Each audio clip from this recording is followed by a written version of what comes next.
Ce matin-là, je taillais les rosiers devant la maison quand mon fils m'a appelé pour me dire qu'Isabelle était enceinte. J'ai posé mon sécateur.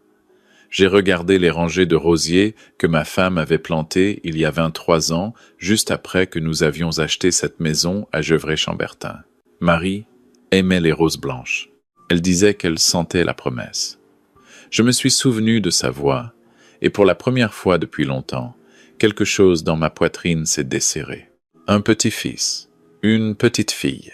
La maison allait de nouveau résonner de rires d'enfants.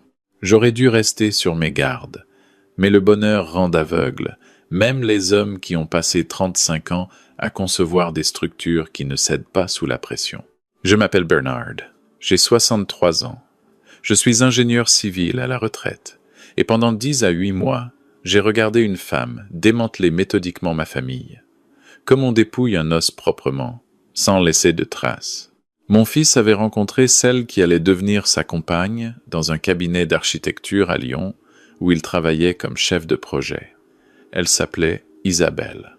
32 ans, cheveux châtains coupés courts, une façon de vous regarder qui vous faisait sentir que vous étiez la seule personne intéressante dans la pièce. Elle était commerciale dans l'immobilier de luxe. Elle connaissait le prix de chaque chose et la valeur de rien, mais je n'allais comprendre cela que bien plus tard. Mon fils, Thomas, a 35 ans. Il ressemble à sa mère. Les mêmes yeux clairs, la même façon de pencher la tête quand il réfléchit. Depuis le décès de Marie, il y a 6 ans, nous nous étions rapprochés d'une manière que je n'aurais pas su anticiper. Le deuil fait ça, parfois. Il creuse d'abord, puis il consolide. Thomas venait dîner tous les dimanches. On parlait de tout du projet de rénovation du centre-ville de Dijon, de la vigne du voisin, des livres qu'on lisait. Ces dimanches-là étaient le cœur de ma semaine. Quand Isabelle est apparue, les dimanches ont changé, pas brutalement, progressivement. D'abord, elle venait parfois, puis souvent, puis toujours. Et peu à peu, c'est Thomas qui venait moins, puis plus du tout, sans elle. Je me répétais que c'était normal, qu'un homme amoureux réorganise sa vie, que Marie aurait dit la même chose. Mais il y avait quelque chose dans la façon dont Isabelle regardait la maison, ce regard d'inventaire, rapide, professionnel qui me mettait mal à l'aise sans que je puisse l'expliquer. La maison de Gevrey-Chambertin valait environ 400 000 €. J'avais aussi une assurance vie de 200 000 € que j'avais constituée pendant mes années de travail, et un appartement locatif à Beaune qui me rapportait 1 000 € par mois. Ce n'était pas une fortune, mais c'était la preuve de 35 ans d'une vie honnête, et c'était ce que Marie et moi avions prévu de transmettre à Thomas quand le moment viendrait. Isabelle le savait. Je ne suis pas certain qu'elle l'ait jamais caché. Le jour où tout a basculé, c'était un mardi de novembre. Je rentrais d'une marche dans les vignes, j'en fais une chaque matin depuis ma retraite. C'est ma façon de penser. Thomas et Isabelle s'étaient installés chez moi 2 mois plus tôt, provisoirement, le temps que leur appartement à Lyon soit libéré. Du moins, c'est ce qu'on m'avait dit. En poussant la porte de la cuisine, je les ai entendus parler dans le salon. Isabelle était au téléphone. Sa voix avait une qualité différente de celle qu'elle utilisait avec moi, plus nette, moins douce. Comme un couteau qu'on sort de son étui. Je me suis arrêté dans le couloir. Je n'avais pas l'intention d'écouter. Mais les mots suivants m'ont cloué sur place. Non, écoute, le timing est parfait. On se marie en juin. On signe en communauté universelle. Et dans 10 à 8 mois, 24 au maximum, je demande la séparation. À ce moment-là, avec un enfant reconnu, j'ai droit à la moitié de tout ce qui est entré dans le patrimoine commun, y compris les donations. Son père va lui verser quelque chose à l'annonce du mariage. C'est sûr, il est comme ça, le vieux. Généreux, prévisible. Il y a eu un silence. Puis elle a ri. Non, Thomas ne se doute de rien. Il croit que c'est l'appartement de Lyon qui me pose problème. J'ai bien géré ça. Je suis sorti dans le jardin sans faire de bruit. Je me suis assis sur le banc en pierre près des rosiers de Marie, et j'ai respiré l'air froid de novembre pendant 20 minutes. Pas de rage, pas de larmes. Juste cette sensation que les ingénieurs connaissent bien, celle d'identifier une fissure avant l'effondrement. Le lendemain matin, pendant que Thomas était au bureau et qu'Isabelle était soi-disant à une réunion client, j'ai pris rendez-vous avec Maître Morel, notaire à Dijon, avec qui je travaille depuis 15 ans. Je lui ai tout raconté. Il m'a écouté sans m'interrompre. Puis il m'a regardé par-dessus ses lunettes et il a dit quelque chose que je n'oublierai jamais. Monsieur Aubert, la loi protège ceux qui anticipent. Commençons par là. Maître Morel m'a conseillé 3 choses. Premièrement, modifier mon testament de façon à ce que l'appartement de Beaune et l'assurance vie soient transmis via une clause bénéficiaire directe à Thomas, hors succession, ce qui les rendrait juridiquement inattaquables dans une procédure de divorce. Deuxièmement, ne rien dire à Thomas pour l'instant, non pas pour le manipuler, mais parce qu'il fallait des preuves. Un témoignage de ma part contre sa compagne risquait de le braquer et de la mettre en alerte. Troisièmement, documenter. Cette dernière instruction, je l'ai suivie avec la rigueur d'un homme qui a passé sa carrière à construire des ponts. On ne construit pas un pont sans mesurer chaque charge, chaque contrainte, chaque point de rupture. J'ai appris que mon téléphone pouvait enregistrer les conversations dans la pièce. J'ai lu la loi. En France, l'enregistrement d'une conversation à laquelle on participe ou qui se tient dans un lieu accessible est recevable comme élément de preuve dans certaines conditions civiles. Maître Morel m'a précisé le cadre exact. Je n'ai rien fait d'illégal. J'ai simplement cessé d'être naïf. Isabelle parlait souvent au téléphone dans le salon en fin d'après-midi. Elle croyait que j'étais dans mon bureau au fond du couloir. Pendant 6 semaines, j'ai récupéré fragments après fragments. Des chiffres, des calculs, des délais. Une fois, elle a mentionné le nom de quelqu'un, un ami à elle, agent immobilier à Lyon, à qui elle avait déjà parlé de la maison de Bourgogne comme d'un bien à valoriser. Elle avait planifié tout ça avant même d'être enceinte. Ce qui m'a fait le plus mal, ce n'était pas la trahison elle-même. C'était l'image de mon fils en train de lui choisir une alliance, de rêver de prénom sans savoir qu'il était la pièce centrale d'un calcul qu'il n'avait jamais vu venir. En décembre, j'ai reçu la confirmation de Maître Morel que les modifications testamentaires étaient enregistrées. L'assurance vie était sécurisée. L'appartement de Beaune était désormais protégé par une structure juridique qu'un divorce ne pourrait pas atteindre. Il me restait une chose à faire, protéger Thomas lui-même. Maître Morel m'avait également préparé un document expliquant les conséquences concrètes d'un contrat de mariage en communauté universelle, comparé à une séparation de biens. Ce document, je ne savais pas encore quand je pourrais le mettre entre les mains de mon fils. Je savais seulement que le moment devait être le bon, assez public pour qu'elle ne puisse pas effacer les preuves, assez privé pour que Thomas puisse entendre, sans avoir à défendre une position devant des témoins. La vie a choisi le moment à ma place. Thomas et Isabelle avaient organisé un repas de famille pour le 22 décembre. Le réveillon anticipé, comme Isabelle l'appelait. Ma sœur Madeleine était là, avec son mari. Les parents d'Isabelle faisaient le trajet depuis Clermont-Ferrand. 2 amis du couple, Julien et sa femme. 12 personnes autour de la grande table de Marie, dans la maison que j'avais construite comme un foyer. Isabelle avait pris en charge l'organisation. C'est elle qui avait disposé les verres, choisi le menu, placé les convives. Elle avait même retiré la photo de Marie du buffet pour faire de la place, avait-elle dit à Thomas. Je l'avais remise le soir même, sans un mot. Le repas se passait bien en apparence. Isabelle était brillante en société. Elle savait écouter, relancer, faire rire. Elle avait ce talent des gens calculateurs, celui de rendre tout le monde à l'aise, sauf ceux qui les connaissent vraiment.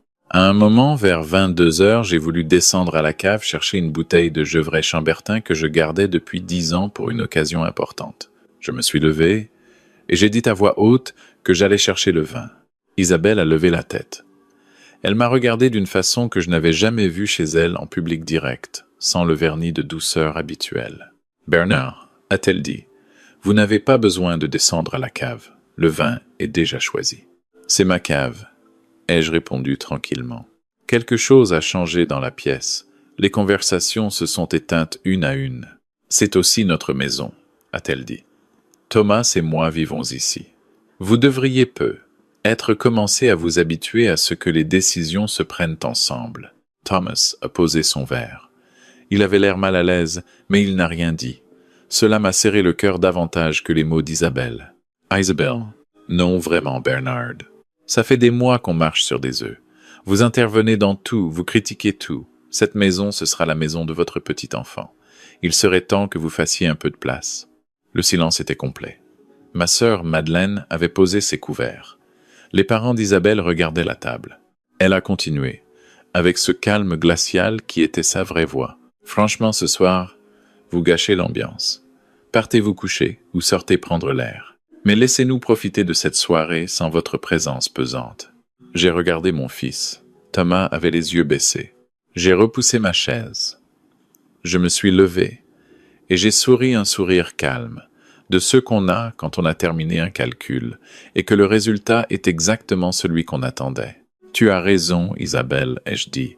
Je vais partir, mais pas seule. Elle a pris cela pour une fanfaronnade. Elle a eu un petit geste de la main, comme pour dire « Allez-y, faites votre théâtre ». Thomas, ai-je dit. Viens avec moi 2 minutes, j'ai quelque chose à te montrer. Papa, maintenant c'est 2 minutes, Thomas. Il y avait quelque chose dans ma voix qu'il avait entendu peu. Être 5 fois dans sa vie pas de la colère, mais une certitude absolue. Il s'est levé. Isabelle a eu un mouvement. Thomas, reste où tu es, c'est ridicule. Mais Thomas était déjà debout. Nous sommes sortis dans le couloir. J'ai fermé la porte derrière nous. J'ai sorti mon téléphone. Papa, qu'est-ce qui se passe? Je vais te demander d'écouter quelque chose. 3 minutes. Après ça, si tu veux retourner t'asseoir à cette table, je respecterai ta décision. Je lui ai tendu le téléphone. Il a mis les écouteurs. Je l'ai regardé écouter. Je l'ai regardé froncer les sourcils d'abord, puis se figer. Sa main qui tenait le téléphone a commencé à trembler légèrement, ce tremblement que j'avais vu une seule fois, quand sa mère était morte, et qu'il avait lu le faire-part à voix haute à l'église. Il a enlevé les écouteurs. Il a regardé le sol pendant longtemps. « C'est quand ça ?» a-t-il demandé. « Novembre. » Il y en a d'autres, sur plusieurs semaines. Elle dit le vieux, elle dit prévisible. Oui, et l'appartement de Lyon. Il n'existe pas, n'est-ce pas? On n'a jamais eu d'appartement en attente à Lyon. Non. Thomas s'est adossé au mur. Il a fermé les yeux. Je lui ai tendu alors le document de Maître Morel. 2 pages, claires, sans jargon. Ce qu'un contrat en communauté universelle aurait signifié légalement. Ce à quoi il aurait eu droit, et ce à quoi elle aurait eu droit en cas de séparation. Il a lu lentement. Il a relu le paragraphe sur les donations reçues pendant le mariage. « Tu allais me donner quelque chose pour le mariage » a-t-il dit. « Tu m'avais dit que tu avais prévu quelque chose. » « Oui, j'avais prévu de t'aider avec l'achat d'un bien. 50 000 €. C'est ce qu'elle avait calculé aussi, apparemment. » Thomas a replié le document. Il a regardé la porte du salon, derrière laquelle on entendait le murmure gêné des convives. « Papa, je suis désolé. Tu n'as rien à faire pardonner. Elle est professionnelle dans ce qu'elle fait. Ça n'a rien à voir avec ton intelligence. Le bébé. Ça, c'est une autre question. Une question sérieuse. Et tu vas avoir besoin d'un bon avocat, pas d'une précipitation. Maître Morel peut te recommander quelqu'un à Lyon. » Thomas a passé sa main sur son visage. Cette façon de faire, il la tenait de sa mère. « Qu'est-ce qu'on fait maintenant? Maintenant, tu rentres dans ce salon, tu remercies tes invités, et tu leur dis que la soirée est terminée. Moi, je prends Voltaire, et on va dormir chez ta tante Madeleine ce soir. Elle a une chambre. Voltaire, c'est mon chien. Un vieux labrador de 11 ans que Thomas avait offert à sa mère 2 ans avant qu'elle tombe malade. Isabelle ne pouvait pas le supporter. Elle prétendait être allergique. Mais ça, Thomas ne le savait pas encore. « Tu amènes Voltaire? Je ne vais pas le laisser ici. » Pour la première fois de la soirée, mon fils a failli sourire. Nous sommes rentrés dans le salon ensemble. Thomas s'est avancé vers la table. Isabelle l'a regardé avec ce sourire triomphant qu'elle gardait pour les moments où elle croyait avoir gagné. « Thomas, chéri, ton père. La soirée est terminée, » a dit Thomas d'une voix que je ne lui avais pas entendue depuis longtemps. Une voix de sa mère, aussi, en fait. Calme et sans appel. « Je vous remercie tous d'être venus. Je vous souhaite un bon retour. » Un silence. Isabelle blâmée. « Thomas, qu'est-ce que... On parlera demain, ce soir. Rentrez avec vos parents. » Je suis allé chercher le manteau de ma sœur Madeleine dans le vestiaire. Je lui ai dit à voix basse que je lui expliquerais tout. Elle a posé sa main sur mon bras sans poser de questions. « J'ai pris la laisse de Voltaire. Il s'est levé de son panier avec la dignité un peu raide des vieux chiens et il m'a suivi dans l'entrée. Isabelle s'est levée. Elle regardait la scène avec un regard que je ne saurais pas décrire autrement qu'ainsi. Le regard de quelqu'un qui voit l'édifice s'effondrer et qui cherche encore la fissure par laquelle tout a coulé. « Mais qu'est-ce qu'il t'a dit? Qu'est-ce qu'il t'a montré? » « Thomas, réponds-moi, c'est lui qui est en train de détruire notre famille, pas moi. C'est lui. Tu vas le laisser faire ça, Tom? » Thomas n'a pas répondu. Il a ouvert la porte d'entrée. L'air de décembre sentait la pierre froide et les vignes en repos. Voltaire a posé son museau contre ma main et j'ai regardé le ciel de Bourgogne, ce ciel profond qu'on ne voit nulle part ailleurs, et j'ai pensé à Marie. Pendant les semaines qui ont suivi, Thomas a consulté un avocat spécialisé en droit de la famille. Les enregistrements que j'avais conservés, bien que leur recevabilité devant un tribunal civil soit conditionnelle, ont suffi à établir le contexte dans les négociations. L'avocat de Thomas a pu démontrer qu'Isabelle avait orienté délibérément le choix du régime matrimonial en dissimulant son intention réelle, ce que la jurisprudence française qualifie de dol dans la formation du POUE. Consentement au contrat. La grossesse était réelle. Sur ce point, Thomas a été irréprochable. Il a assumé ses responsabilités sans hésitation. Un accord de séparation amiable a été négocié avant le mariage, ce qui est paradoxalement plus simple juridiquement que de défaire un mariage. Isabelle n'avait pas encore les droits que le mariage lui aurait donnés. Elle repartait avec ce qu'elle était venue. Rien de ce qui m'appartenait. Rien de ce qui appartenait à mon fils. L'appartement de Beaune que je louais, je l'ai proposé à Thomas à un loyer symbolique. Il en a besoin maintenant qu'il reconstruit sa vie à distance de Lyon. Le week-end dernier, on a installé un lit, une table, 2 chaises. On a bu un verre de Bourgogne en regardant le jardin intérieur par la fenêtre. Et Thomas m'a dit que l'appartement sentait un peu la naphtaline, mais que ça lui allait très bien. Ça m'a fait rire. Un vrai rire. Le genre qui remonte depuis quelque part en dessous du sternum. La date de naissance est prévue pour fin avril. Thomas a déjà choisi un prénom, il me l'a dit un soir, au téléphone, avec cette hésitation dans la voix qu'il a quand il tient à quelque chose.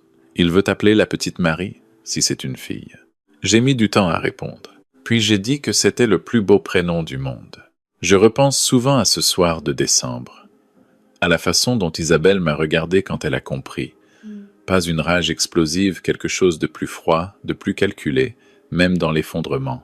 Elle cherchait encore une sortie, une formulation, un angle. C'est ça qui me dérange le plus. Rétrospectivement, elle n'a pas paniqué.